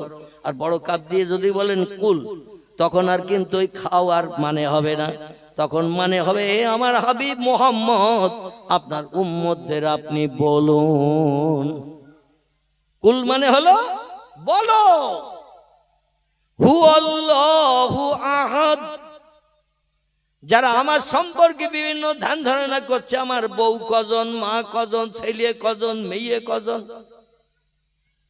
জেনারেশন সূত্রে তো পৃথিবীতে এইভাবে মানুষ বেঁচে আছে, মারা যাচ্ছে, বেঁচে আছে, পরস্পর চলছে। এই রকম জেনারেশন কিন্তু তোমাদের মতো আমার নাই। জোরে বলুন সুবহান। আমি অতীতে ছিলাম একা, বর্তমানে আছি একা, ভবিষ্যতেও থাকবো একা। আমার মা কোনোদিন তোমাদের মার মতো মরবে না, আমার বাপ কোনোদিন তোমাদের বাপের মতো মরবে না, আমার দাদা কোনোদিন অতীতে মরে নাই, দাদি কোনোদিন মরে নাই। আসলে ছিলই না তো মরবে কে? বোঝা যাচ্ছে তো নাকি? ছিলই না তা মরবে কে? আপনি বলে দিন আপনার উম্মতদের, যারা এই কাবা শরীফের ভিতরে 360টা মাটি পাথরের প্রতিমা সাজিয়ে রেখেছে, 22 হাত লম্বা, 22 হাত আড়, 22 হাত উঁচু, একটা চতুর্কোণা বিশিষ্ট বড় ঘর। আমাদের ঘর করা হয় ক হাত। কথা বলেন তাড়াতাড়ি। ক হাত ঘর করা হয়? লম্বা ক হাত? ফুটে জিজ্ঞাসা করলে বলবেন 12 ফুট। কি ঠিক বললাম না ভুল বললাম? 12 ফুট লম্বা। আর ক ফুট? বলে 11 ফুট, 10 ফুট আর। যদি বলে হাত, তাহলে ওর হাফ হাফ জোড় করতে হবে। একটা ঘর আছে কাবা শরীফের চাতলে, এই ঘরটি 22 হাত লম্বা, 22 হাত আর, আবার উঁচুতেও 22 হাত, 33 ফুট লম্বা, 33 ফুট আর, 33 ফুট উঁচু। যেদিকে তাকাবেন মেকার একই। এই ঘরটির নাম হলো কাবা বাইতুল্লাহ। জোরে বলুন একটু সুবহানাল্লাহ। এই বড় আকারের ঘরটি 3টে পাক দিয়ে হাজিদের উমরা করতে যারা যায়, 7টা পাক দিয়ে ঘুরতে সময় লাগে 3.5 ঘন্টার মতো। কতটা বললাম? যারা হজ পাক করতে গেছেন, উমরা করতে গেছেন, আমার কথা একমত হতে পারবেন। আর যারা সোনার মক্কা মুকাররমা চোখে দেখেননি, মনে মনে চিন্তা করেন হুজুর আসাম থেকে বাড়ি আসার সময় 3 গ্লাস খেয়ে এসেছে। একটা 33 ফুট লম্বা ঘর, 22 হাত লম্বা ঘর ঘুরতে আবার 3.5 ঘন্টা লাগে নাকি? এই মেনে নেবে কেউ? কিন্তু মৌপোকার মতো মানুষের জাম, মৌসাকে যেমন মৌপোকা ভরা, কাবার চাতলে রাত দিন 24 ঘন্টা ওই রাম মানুষ ভরা। আমি বেটে গুটে মানুষ, দিনের বেলা বহু চেষ্টা করেছি। আল্লাহ আদমকে 3-3টে বার নবীদের মাতৃভূমি যখন চোখে দেখিয়েছেন, আল্লাহর নবীর হাতে গড়া ঠিক আমার দাড়ি সমান উঁচু জায়গায় একটা জান্নাতি পাথর এখনো সেট করা রয়েছে। এই পাথরটির নাম হলো হাজরে আসওয়াদ। কি নাম বললাম? হাজরে আসওয়াদ। পয়গম্বর বলছেন পাথরটা দুনিয়ার কোনো পাহাড়ের পাথর না, এই পাথরটা হলো আল্লাহর জান্নাতের পাথর। এই পাথরটা আল্লাহ পাক পাঠিয়ে দিয়েছিলেন ওই মক্কা মুকাররমার কাবা ঘরের পূর্ব দিকে, বিশ্ব নবীর জন্ম ঘরের দক্ষিণ সাইডে একটা পাহাড় এখনো দাঁড়িয়ে আছে। এই পাহাড়টির নাম হলো আবু কোবাইস। কি নাম বললাম? সৌদি সরকার পার্শ্ববর্তী গাজ্জা পাহাড় ভেঙে চুরমার করে দিয়েছে। আশেপাশে যত পাহাড় ছিল পশ্চিমে দক্ষিণে উত্তরে সব পাহাড়গুলো ভেঙে দিয়ে বৃহৎ চাতল বানিয়েছে হাজিদের নামাজ পড়ার জন্য। যতদিন যাচ্ছে জনসংখ্যা বেড়ে যাচ্ছে পিঁপড়ের মতো। এই জন্য মানুষ যাতে সুস্থভাবে নামাজ পড়তে পারে তাই পাহাড় ভেঙে ভেঙে জায়গাগুলো ক্লিয়ার করছে। ঘর বাড়ি টাড়ি কাবা শরীফের আশেপাশে নাই, সব ভেঙে চুরে ক্লিয়ার করে দিয়েছে ফাঁকা ছাতওয়াল। আমার ভাইরা, কিন্তু সেই পাহাড়টা এখনো পর্যন্ত সৌদি সরকার রেখে দিয়েছে। শুধু রেখে দিয়েছে না, কিয়ামত পর্যন্ত থাকবে। আর একটু জোরে বলেন, কেন থাকবে? আমার ভাইরা, এই পাহাড়ে আল্লাহ পাক হাওয়ার চোখের বাণী মোচনের জন্য, ভয় ভীতি থেকে নিষ্কৃতির জন্য আল্লাহ পাক এই পাহাড়ে প্রথম আসমানি রহমত বর্ষণ করেছিলেন। জোরে বলুন একটু সুবহানাল্লাহ। স্বামী স্ত্রী দুইজন কন্দম খাওয়ার পরে পেশাব পায়খানার বেগ লেগে গেল। আল্লাহ নোংরা জায়গায় চলে যাও, যত পারো পায়খানা করো, পেশাব করো হাগুয়ার মতো, আমার আপত্তি থাকবে না। তো আমার জান্নাতে নোংরা ফেলতে দেব না। টোটাল 8খানা জান্নাত সব পবিত্র। জোরে বলুন একটু সুবহানাল্লাহ। আর জান্নাত নোংরা করবে, আমি ওটা আল্লাহ মেনে নেব না। কারণ আমার 8খানা জান্নাতের ভিতরে ময়লা ফেলার একটা ডাস্টবিন পর্যন্ত নাই। আবার যখন তোমরা আসবে এই জান্নাতে অবস্থান করতে দেব, যত পারবে খাবে, যত পারবে আনন্দ ফুর্তি করবে, কিন্তু পায়খানা কোনোদিন হবে না, পেশাব কোনোদিন হবে না। মায়ের পেটে বাচ্চা থাকলে 9 মাস 10 দিন যেমন মায়ের পেটে বাচ্চারা খায়, বাচ্চা যখন জন্ম নেয় মায়ের পেট থেকে ক কেজি পায়খানা বাড়ি হয়। একটু কথা বলতে হবে। বাচ্চা হয় যখন, ও বাচ্চাটা মার পেটে 9 মাস 10 দিন থেকে মোটা হয়েছে, বড় হয়েছে, মার পেটের নাড়ির মাধ্যম দিয়ে, নাভির নাড়ির মাধ্যম দিয়ে খেয়েছে। আচ্ছা, খেললি তো পায়খানা করতে হয়, হয় না? হয় না আমার ভাইরা? কিন্তু ওই একটা বাচ্চা, ছেলে হোক বা মেয়ে হোক, কোনদিন মায়ের উদরতে যখন পৃথিবীর মুখ দেখেছে 200 400 150 গ্রাম পায়খানা করেছিল মার পেটে, সেটাও বেরিয়ে এসেছে, এরকম নজির পাওয়া গেছে? কোনোদিন খবর টবর পাওয়া গেছে? আল্লাহ বলছেন ওই বাচ্চা খাবে কিন্তু পায়খানা করবে না। শুধু পায়খানা নয়, পেশাবও করবে না। জোরে বলুন সুবহান। তাহলে আল্লাহ দুনিয়ায় যদি আমাদের এই নজির দেখাতে পারে, জান্নাতের ভিতরে খাওয়াবে, পেশাব পায়খানা হবে না, এতে কি মরে যাবে বলে মনে হয় নাকি? পেট ফুলে ব্যায়াম হবে নাকি? পায়খানা না করলে তো পেট ফুলে মোটা হয়। মাঝে মধ্যে আবার বিভিন্ন ধরনের মেডিসিন ওষুধ খেতে যায়, তরল হয়ে বেরিয়ে যায়।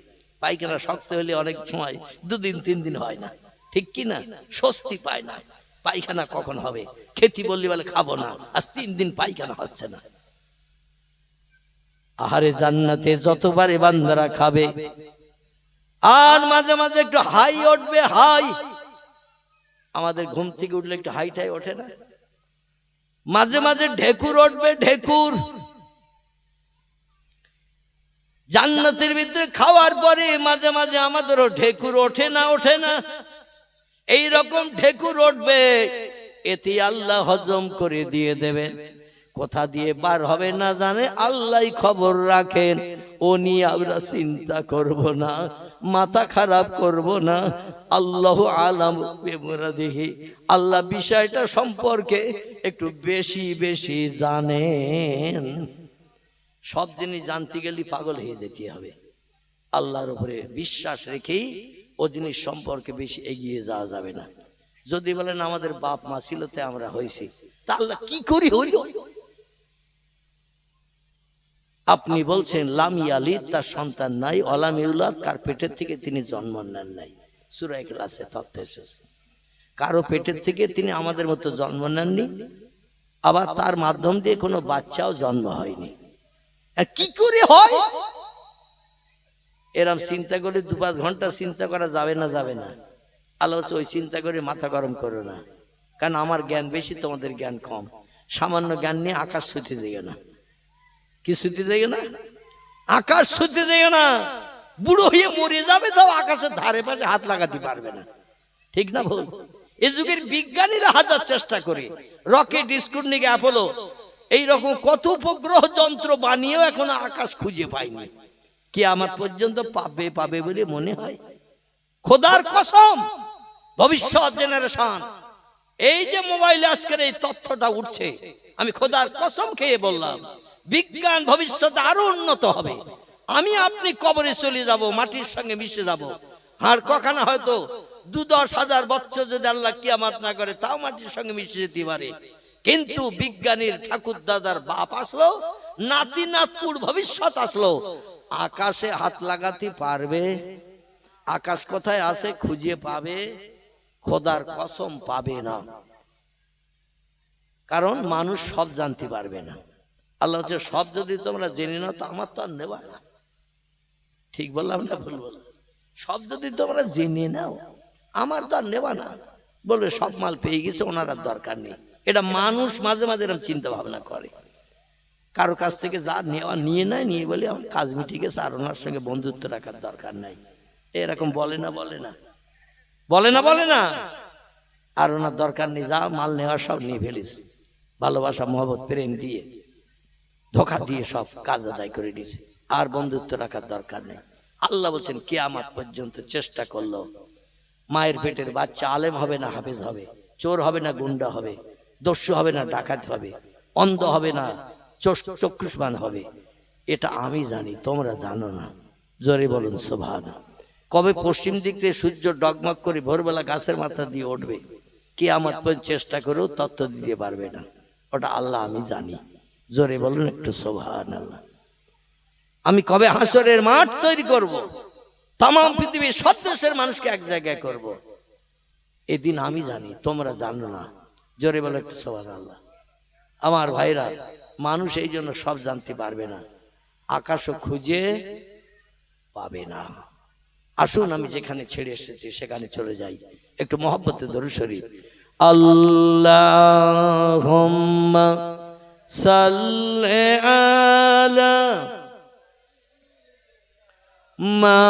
মাওলানা মুহাম্মদ ওয়া আলা আলি সাইয়্যিদিনা মাওলানা মুহাম্মদ।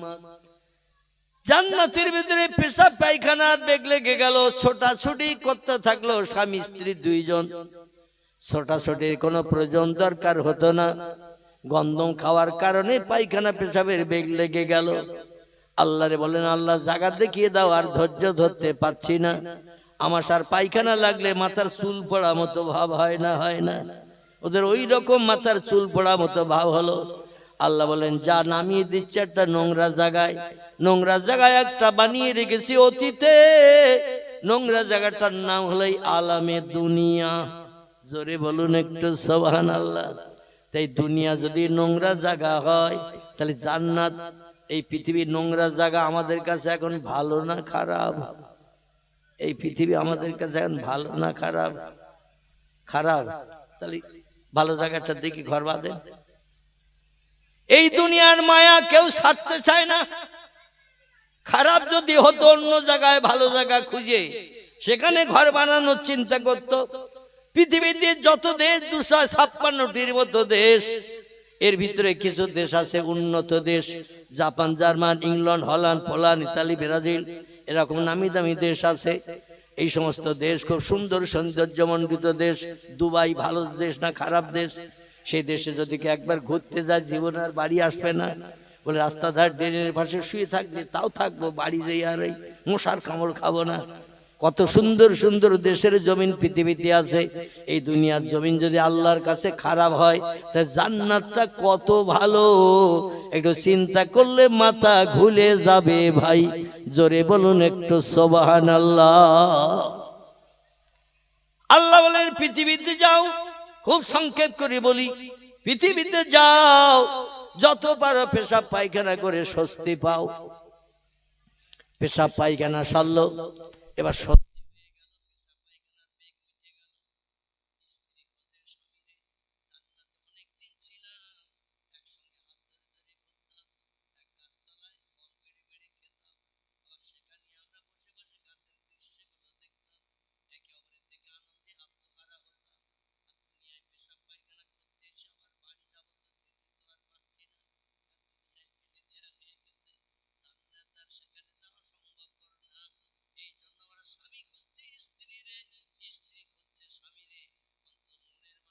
পাই। জান্নাতের ভিতরে বিয়ের মাধ্যম দিয়ে একে অপরের কাছে মন দিয়ে ফেলেছি। স্ত্রী স্বামীর না দেখে আর থাকতে পারছে না, স্বামী স্ত্রীকে না দেখে থাকতে পারছে না। হুন্না লিবাসুল লাকুম ওয়া আনতুম লিবাসুল লাহুন্না। নারী হলো পুরুষের গায়ের পোশাক, পুরুষ হলো নারীর গায়ের পোশাক।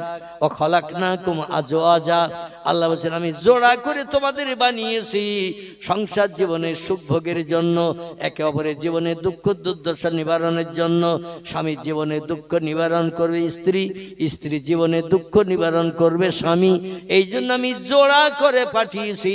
একটা যদি পাঠাতাম জীবন যৌবনে ক্ষুধা নিবৃত্তি হতো না, জীবনের স্বস্তি পেতে না, শান্তি পেতে না। কি জানো নাই, কি জানো নাই, কি জানো হারিয়ে গেছে, এইভাবে সারাটা জীবন কেটে যেত। ঠিক বললাম না ভুল বললাম? সারাটা জীবন কেটে যেত। নারীর প্রয়োজন পুরুষের, পুরুষের প্রয়োজন নারীর। আর এই দুইজন যখন এক জায়গায় হয়, সব সমস্যার সমাধান হয়ে যায়। পেশাব পায়খানা সেরে খুঁজছে স্ত্রী স্বামীরে, স্বামী খুঁজছে স্ত্রীরে। আল্লাহ বলছেন কাঁদতে থাকো।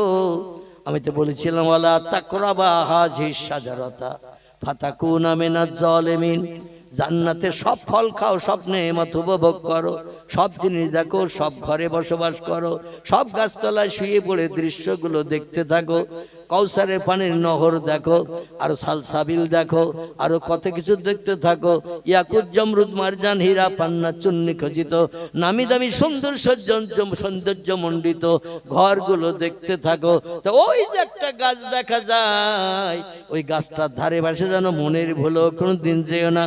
আদম বলল আল্লাহ গাছের ধারে যাওয়া তো দূরে থাক, ওদিকে ফিরেও পর্যন্ত তাকাবো না। একটু জোরে বলা যাবে না সুবহানাল্লাহ? কে বলেছিল এই কথাটা? আমাদের জাত, আমাদের বাবা, পুরুষ পুরুষ আদম পয়গম্বর বলেছিল আল্লাহ ওই গাছের তলায় যাওয়া তো দূরে থাক, ফল খাওয়া তো দূরে থাক, ও তুমি নিষেধ করেছো যখন, গাছের দিকে ফিরেও তাকাবো না। বাড়ির মেয়েদের যদি বলেন ঘরে সব জায়গায় ঘুরবি, আলমারি খুলবি, আরেঞ্চেস খুলবি, শোকেস খুলবি, সব খুলবি, তো খাটের তলার ওই দক্ষিণ পশ্চিম কোণের দিকে যেন উঁকি মেরে দেখবি না। স্ত্রীরা যদি বলেন সব খুলবি, কম্বল টম্বল যা কিছু আছে সব খুলবি, বার করবি, ব্যবহার করবি, সব তোর জন্য আমি রেখেছি, অসুবিধা নেই। তা খাটের তলায় ওই দক্ষিণ পশ্চিম কোণের দিকে যেন উঁকি মেরে কোনোদিন ঘোড়ার মতো হামাগুড়ি দিয়ে তাকাবি না। আচ্ছা, স্বামী যদি বাড়ি না থাকে, নতুন হাট খোলায় যদি যায়, ও বউটা সেই সুযোগে ও হামাগুড়ি দেবে না, দেবে না। ও দক্ষিণ পশ্চিম কোণায় কি রেখেছে ওটা মেয়েরা দেখবে না, দেখবে না। বলে এখন তো বাড়ি নেই, আমি একটু খাটের কাছে নিচে হলি, তাই বলে ওঠ, কি দেখছিস? বলে কিছু দেখতেছ না, ধুলো বালি আছে কি খাটের তলায় দেখছিস? বলে দেয়ালের কোলে দেখি নজর দিবি না। কোনোদিন নজর দিতে দেয় না বাড়িওয়ালা বাড়ি থাকলে। আর যদি কোনোদিন পিফের মোড়ে টড়ে যায়, ঘন্টা কানি আসতে দেরি হবে বাড়ি, ও একবার হামাগুড়ি দিয়ে বাচ্চার মতো ওই কোণার দিকে যাবে না, যাবে না। মেয়েদের যদি কোনো কাজে নিষেধ করেন, কোনো কাজে যদি বারণ করেন, দুনিয়ার সব কাজ ওদের ধ্বংস হয়ে যাবে। ওইটা কখন দেখবে? খিদিরপুরের মারা ভালো, এদের বারণ করলে একবারও সেদিকে ফিরেও তাকায় না, আদম নবীর মতো। কিন্তু আমাদের ন্যায়রা দিগ্গার কথা বলছি, মেয়েদের যদি কোনোদিন বলেন যে এইটা যেন করবি নে, ওখানে যেন দেখবি নে, ওখানে যেন তাকাবি নে, ও বলে আমার আগের প্রথম কাজ হলো ওই। আদম গাছের দিকে ফেরে না, তাকায় না, গাছতলায় মোটে যায় না। যে গাছের দিকে ফেরে না সেদিকে যাওয়ার কোনো ব্যাপার হয় না। ফেরে না যখন, দেখে না যখন, মনের ভিতরে যাওয়ার কাজ তো আসবে না। বেকা হাড় দিয়ে আল্লাহ বানালেন হাওয়াকে, দেহের হাতের কনুই থেকে পোষা পর্যন্ত হাড় সোজা, কনুই থেকে কাঁধ পর্যন্ত হাড় সোজা, পায়ের হাঁটু থেকে পায়ের গোছ পর্যন্ত হাড় সোজা, গোছের থেকে কোমর পর্যন্ত হাড়, এই পায়ের হাঁটুর থেকে কোমর পর্যন্ত হাড় সোজা, পিঠে মেরুদণ্ডের হাড় বেঁকা, পিঠে মেরুদণ্ডের হাড়। ঘুমিয়ে পড়িয়েছেন আপনারা? হ্যাঁ, পিঠের মেরুদণ্ডের হাড় সোজা, বডিতে হাড় আছে বেঁকা হাড়, দুই পাঁজরের হাড়, নামি দামি পার্টস গুলো ঢাকা আছে, তা একটু বেঁকা করা। এই পাঁজরের হাড়, হার্ট, ফুসফুস, এটা ওটা, দিল, কলকাবজা, প্রাণ, বাচ্চা টাচ্চা সব এর ভেতরে ঢাকা আছে কিনা? উপরে ঘামালে অন্তত এই বেঁকা হাড়ে লাগবে, খাঁচায় লাগবে, ভেতরে যাতে না লাগে, লোকটা দম বন্ধ হয়ে যাতে না মরে যায়। আল্লাহ তো একটু বেঁকা হাড় দিয়ে কভারিং করে গেছে পাখির খাঁচার মতো। জোরে বলুন সুবহান। আল্লাহ বললেন আদম ঘুরছে ফিরছে বেড়াচ্ছে খাচ্ছে, কিন্তু মুখে হাসি দেখা যাচ্ছে না। জিবরিল তুমি বলতে পারো এত সুন্দর ভালো মন্দ খাচ্ছে, দেখতেছে, বেড়াচ্ছে, ঘুমাচ্ছে, হাসে না কেন? জিবরিল বলছে আল্লাহ আমাদের তো কামলোভ দেননি, আদমের দেহের ভিতরে কামলোভ দিয়েছেন, তাই কামলোভ নিবারণের জন্য ও নারী খুঁজে বেড়াচ্ছে জান্নাতের ভেতরে, কোনো মেয়ে ছেলে পাচ্ছে না, তাই মুখে হাসি ফুটতেছে না। আল্লাহ বলেন সাদ্দাকতা, ঠিকই বলেছ, ওর দেহের ভিতরে কামুকতা দিয়েছি, প্রেম জ্বালা দিয়েছি, যৌবন দিয়েছি। আর যৌবন নিবারণের জন্য একটা নারীর দরকার, তাই জান্নাতে ঘুরে ঘুরে বেড়াচ্ছে আর খুঁজ দিয়েছে কোন দিকে নারী আছে, মেয়ে ছেলে আছে। এক কাজ কর, আমার জান্নাত তো আমি সুখের জায়গা বানিয়েছি, দুঃখের জায়গা বানাইনি। আর সুখের জায়গায় অসুখে হয়ে থাকবে, আমি আল্লাহ ওটা পছন্দ করি না। এই জন্য ও যখন ঘুমিয়ে পড়বে গাছতলায়, বেড়াতে বেড়াতে ঘুরতে ঘুরতে যখন ক্লান্ত হয়ে যাবে, জান্নাতের ফিরফিরে ঠান্ডা হাওয়ায় যখন ঘুমিয়ে পড়বে নহরের ধারে, কৌসারের ধারে, তখন ওর বাম পাজরের একটা হাড় বার করে নিবি। বেটা ছেলের থেকে মেয়ে ছেলেদের হাড় একটা বেশি, সেটা হলো পাজরের হাড়। আদমের দেহের থেকে একটা পাজরের হাড় জিবরিল আমিন ঘুমান্ত অবস্থায় বের করে নিয়েছিল। যেমন আমি অধম, আমার অপারেশন করেছিল যেদিন, এই পাজরের কাঠির থেকে একবার কুস্কি পর্যন্ত পুরো ফেরিয়ে ফেলেছিল। 3.5 ঘন্টা লেগেছিল কিডনি জুড়িয়ে আবার সেলাই দিতে, 3.5 ঘন্টা। আমি কিছুই খবর রাখিনি। তো আল্লাহ পাক আদমকে ওই রকম ঘুম পাড়িয়েছে, অপারেশনের রোগীর মতো। অপারেশনের রোগী, উপরের দিকে 3-4টে লাইট জ্বলতেছে, সুন্দর সুন্দর কালারিং লাইট, 4-5টা ঠিক এরকম মেকারে বড় বড় লাইট। ইনজেকশন ট্রেকশন কিচ্ছু দেয়নি, শুধু আমার স্ট্রেচারে করে নিয়ে যেয়ে লাইটের তলায় নিয়ে গেছে। একটু মনে মনে ভয় ভয় লাগতেছে, কি ইনজেকশন দেবে, কি করবে তার তো ঠিক নেই। কিডনি জড়বে বলিয়ে জামা কাপড় সব খুলিয়ে এখন ন্যাংটা কাপড় পরিয়ে এনেছে, মানে উপরে এক পর্দা তলায় এক পর্দা, আর পুরো মাঝখান দিয়ে ফাড়া। যাই হোক, ওদিকে বক্তব্য রাখার দরকার না। যেটা আমি বলছি সেটা হলো এই স্ট্রেচারটা এনে লাইটের তলায় এনেছে, উপরে লাইটটা এইরকম একটা ফুলের মতো, এরকম মেকার এরিয়া, তাতে 5টা বড় বড় লাইটের ফুল রয়েছে, এক এক রকম লাইট জ্বলতেছে। তা আমি বলি লাইটটা তো বেশ ভালো দেখাচ্ছে। এই দেখতে দেখতে কখন আমার আর খবর নেই, ইনজেকশন টেকশন কিচ্ছু দেয়নি, এমনি এমনি আমি বেহুশ হয়ে গেছি। 3.5 ঘন্টা পরে বার করেছে, তাও জানি পুরো পেট ফেড়িয়েছে একজনের, আর একটা পাশে পেট ফেড়িয়েছে, তার পেট থেকে কিডনি বার করেছে, আমার পেটে জুড়িয়েছে, আবার এই পেটের চামড়া এক জায়গায় করে 21টা সেলাই দিয়েছে, একেবারে পাজরের কাছ থেকে নিয়ে কুস্কি পর্যন্ত সেলাই দিয়ে স্ট্রেচারে তুলে রেখে দিয়েছে। হুঁশ ফিরলে আমার আবার ওই কি এসি না কি ঘর বলে না, আইসিইউ, ওই ঘরের ভিতরে, নাম ভালো মনে আসে না আমার, তো ওই ঘরের ভিতরে ঢুকতে নিয়ে যাবে হুঁশ ফেরার পর। তো বেশ কিছু সময় রাখার পরে হুঁশ ফিরেছে যখন, তাকিয়ে দেখছে লাইট তো নেই, দেখছি বারান্দার কাছে ওইখানে রেখে দিয়েছে। তো সেখান দিয়ে যেই আমি একটু নড়াচড়া করেছি, ওরা বলছে স্যার হুঁশ ফিরেছে, তাড়াতাড়ি নিয়ে যাও, আইসিইউতে নিয়ে যাও, নিয়ে নাকে অক্সিজেন দাও, ওর ইঞ্জেকশন বিভিন্ন জায়গায় চ্যানেল করেছে, আবার চ্যানেলের সঙ্গে মানে সেলাইন ঢুকিয়ে দাও, দেহে রক্ত তো অনেক বেরিয়ে গেছে, এখন সেলাইন ঢুকিয়ে মোটামুটি ওর একটু সুস্থ করো, নিয়ে চলে গেল। তো আমি কিচ্ছু যখন বুঝতে পারিনি দুনিয়ার বিজ্ঞানী পরিকল্পনার কাজ, আর আল্লাহ যদি কারো পেটের থেকে পার্টস বার করে সে কি বুঝতে পারবে বলে মনে হয়? এই কথাটা এই জন্য বললাম, মানুষ যদি সক্ষম হয় আল্লাহর পক্ষে সে কাজ করা কি অক্ষম? কোনোদিন অক্ষম হবে না। আল্লাহ এমন ঘুম পাড়িয়ে দিলেন জান্নাতের ভিতরে আদমকে, পাঁজরের হাড় একটা কেটে বার করলো, আদম কিছুই খবর রাখে না। এই হাড় কেটে বার করে আল্লাহ শুধু বলে ইন্নামা আমরুহু ইজা আরাদা শাইয়া, আমি যখন কোনো বিষয়ে কোনো হুকুম করি, কোনো কিছু তৈরি করার পরিকল্পনা ইচ্ছা প্রকাশ করি, আইয়া কুল আলাহু, আমার জবান দিয়ে শুধু একটু বলি কুন হ ফায়া কুন, সঙ্গে সঙ্গে সেটা হয়। আল্লাহ বলেন কাদামাটি দিয়ে বানিয়েছি পুরুষ, এবার নারী হ। আদমের মাম পাজরের হাড় থেকে হয়েছিল কি হিজড়ে? হিজড়ে হয়েছিল নাকি? কি হয়েছিল? নারী হয়েছিল, একটা নারী। আল্লাহ যা বলে তাই হয়, জোরে বলি একটু সুবহানাল্লাহ। এই নারীটি হলো ষোড়শী যুবতী, সুন্দরী, অস্পরা। আদমের চেহারা থেকে হাওয়ার চেহারা অতীব সুন্দরী করে আল্লাহ বানিয়েছিলেন কোন শব্দের মাধ্যম দিয়ে?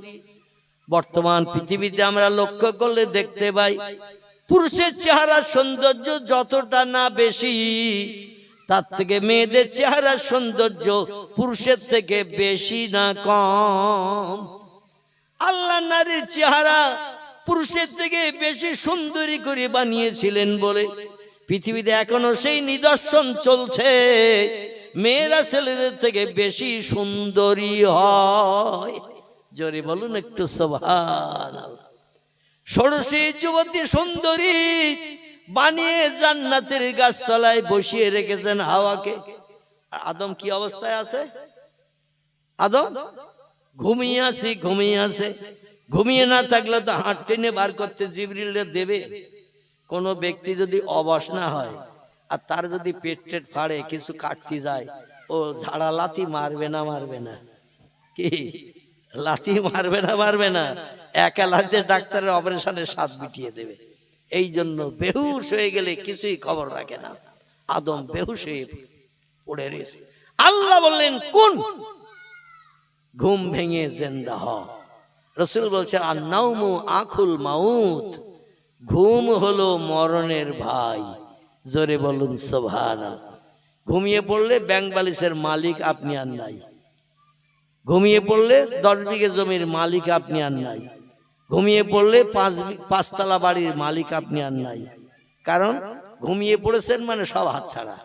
যদি আবার ঘুমটা ভাঙে জিন্দাবস্থায়, তাহলে বিবির স্বামী, ছেলের বাপ, ব্যাংকের বড় মালিক, বাড়ির মালিক, জাগা জমির মালিক। ঘুম ভেঙে জিন্দা থাকলে সব জিনিসের মালিক। আর ঘুম ভেঙে গেছে কিন্তু জিন্দা নাই। আর জিন্দা যদি না থাকে তো ঘুম ভাঙবে বলে মনে হয়? ঘুম ভাঙবে না। এই জন্য রাসূল বলছেন ঘুম হলো মরণের ভাই। আল্লাহ শুধু কোন বললেন, ঘুম ভেঙে গেল। আদম ধড়ফড় করে ঠেলে উঠলেন, উঠে একটু তাকিয়ে দেখে হায় রে, সেই তৈরি হওয়া থেকে নিয়ে শুধু ঘুরছি, বেড়াচ্ছি, খাচ্ছি, ঘুমোচ্ছি। নামি দামি বিল্ডিং, ইয়াকুত, জমরুদ, হীরা, পান্না, চুন্নি, নামি দামি ঘর, সৌন্দর্য মণ্ডিত, লাইট জ্বলছে ঝকমক ঝকমক চকমক চকমক করে।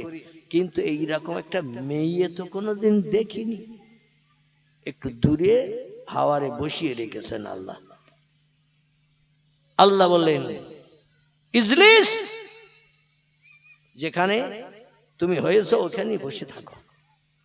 আর আদম ঘুমের থেকে ঠেলে উঠে চোখ মুছে একটু তাকিয়ে দেখে সর্বনাশ, মেয়ে ছেলে এত সুন্দরী হয়, এত রূপবতী হয়, এত লাল ঠোঁট হয়, হরিণের চোখের মতো চোখের পলক হয়, আর আমার দিকে একটু মুসকি মুসকি হাসছে, মানে আমার তো ডাকতেছে। আদম বলছে আমি তো চাচ্ছিলাম এতদিন এরকম একটা মনের মানুষ, কাছের লোক। আদম আর ধৈর্য ধরেনি। জান্নাতে নারী পুরুষ মাত্র দুজন। কজন? দুজন। একজন আদম, একজন হাওয়া। এই দুজন, আর কোনো মানুষ নেই জান্নাতে। বলছে আমার যেটা চাহিদা, যেটা দরকার, সেটা তো ওই মেয়েটা বসে আছে, তাও ষোড়শী যুবতী সুন্দরী। তাহলে একটু মুসকি মুসকি হাসতেছ, মানে আমারে মনে মনে যেন চাচ্ছে একটু যাই দেখি, যদি ভাব ভালো হয় তাহলে তারে নিয়ে ঘুরবো ফিরবো বেড়াবো, মনের গরম কাটাবো, ভালো মন্দ পছন্দ করবো, দুজন ভাগাভাগি করে খাবো, একটু কপালে চুমো টুমো দিতে হয় দেবো, ঠোঁটে যদি কামড় দিতে হয় তাও দেব। স্বামী স্ত্রী হিসাবে আমরা যেমন করি, আদম হাওয়া তখন স্বামী স্ত্রী হয়নি। কারণ নারীর দেহ আল্লাহ পুরুষের জন্য বানিয়েছেন, পুরুষের দেহ আল্লাহ নারীর জন্য বানিয়েছেন। নারীর অঙ্গ প্রত্যঙ্গ তার স্বামী দেখতে পাবে, এছাড়া অন্য কেউ দেখতে পারবে না। আবার পুরুষের চেহারার অঙ্গ প্রত্যঙ্গ স্ত্রী দেখতে পাবে, এছাড়া অন্য কোন নারী দেখতে পাবে না। কিন্তু এখন আর স্ত্রী যা দেখে না, পরকীয়া সেটা দেখে। পরকীয়া বোঝেন তো নাকি? আর একজন মোবাইলে অ্যাকশন চালাচ্ছে, এখানে অবশ্য এরকম অ্যাকশন ট্যাকশন নেই। যাই হোক, আদম বলছে একটু যাই দেখি ভাবগতিক কি রকম। আমরা যেমন মাঝে মাঝে একটু ভাব টাব নেওয়ার চিন্তা ভাবনাকে এগিয়ে যাই, মাঝে মাঝে ঝাপটা চড়ও খেতে হয় নাকি, মাজা ভেঙে দেবো লাথি মেরে, এরকম কথাও শুনতে হয়। তোমার মা নেই, বোন নেই, এমনও রাস্তায় শুনতে হয় না? হয় না? এ হয় না? হয় না? হ্যাঁ, মা বোন টেনেও গালি দেয়। আদম যেই কাছের দিকে যেতে গেল, লাবণ্যময় চেহারা, মুসকে মুসকে হাসি, রূপবতী যুবতী। আমার ভাইরা, আল্লাহ বললেন হুঁশিয়ার, সাবধান, ডেঞ্জার, বিপদ, খাতরা। ওই নারীর গায়ে যেন হাত দেবে না, স্পর্শ করবে না, যত সময় না পর্যন্ত বিবাহ বন্ধনে আবদ্ধ হবে। জোরে বলুন একটু সুবহানাল্লাহ। আল্লাহু আকবার। আমার ঘড়িতে সম্ভবত 1 মিনিটের একটু বাকি, আপনাদের হয়তো 1 মিনিট ছাড়িয়ে গেছে। কি গেছে না যায়নি? বক্তাও ঠিক টাইম মতো এসে গেছে। তবে সেই বক্তৃতার আগে বলেছিলাম রাত 1টা, মনে আছে তো? এই মনে আছে তো? 1টার আগে যেন কেউ উঠবে না, পেশাব লাগা ছাড়া, পেশাব লাগা ছাড়া কেউ যেন উঠবেন না। আমি অনুরোধ রাখছি, রেখে আমার বক্তৃতার এখানেই সমাপ্ত করলাম। আবার বোধহয় 1-2 পরে সম্ভবত বোধহয় কালিকার পাড়ার রাস্তার উপরে আছে বোধহয় প্রোগ্রাম একটা, আছে না? ওই পাড়ায় আছে বোধহয়, মনে হচ্ছে। আবার আসছে আমাদের মসজিদের বাৎসরিক জলসা, 22শে অঘ্রাণ। আলিম না, সে তো বলা যাবে না, বলা যাবে না। এখন বলে জলসাটা নষ্টই যাবে না। এই তুমি উঠছোস কেন? উঠো না ভাই, যেখানে যা হয়েছে হোক, তারা সে বিষয়ে চিন্তা ভাবনা করবে। উচ্চ রবে মহব্বতে প্রাণ খুলে দরুদ শরীফ। আল্লাহুম্মা সাল্লি আলা,